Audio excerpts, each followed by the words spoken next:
It's an honor to speak to you tonight from the hallowed grounds of Fort McHenry, the site of the very battle that inspired the words of our national anthem. The heroes who held this fort took their stand for life, liberty, freedom, and the American flag. And those ideals have defined our nation.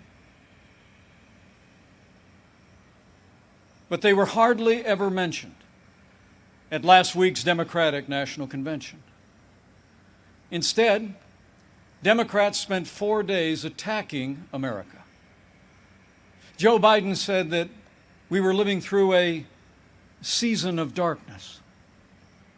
But as President Trump said, where Joe Biden sees American darkness, we see American greatness. In a city known for talkers, President Trump is a doer. And few presidents have brought more independence, energy, or determination to that office. And from day one, he kept his word. We rebuilt our military. This president signed the largest increase in our national defense since the days of Ronald Reagan and created the first new branch of our armed forces in 70 years, the United States Space Force. In our first 3 years, we built the greatest economy in the world. We made America great again. And then the coronavirus struck from China. Before the first case of the coronavirus spread within the United States, the president took unprecedented action and suspended all travel from China, the second largest economy in the world. Now, that action saved untold American lives. And I'm proud to report that we're on track to have the world's first safe, effective coronavirus vaccine by the end of this year. My fellow Americans, we're passing through a time of testing.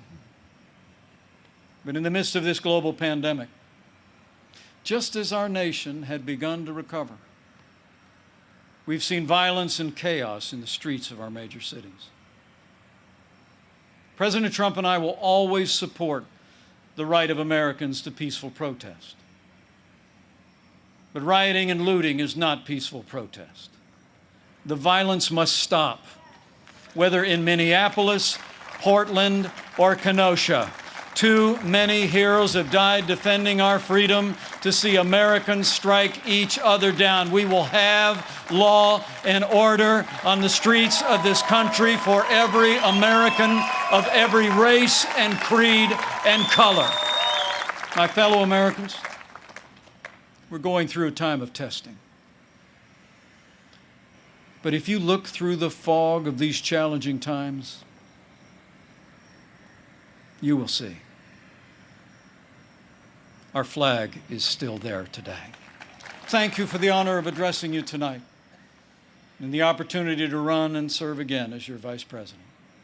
We will re-elect our President and principled Republican leaders across the land.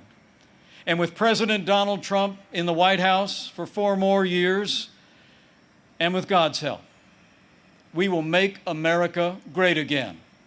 Again.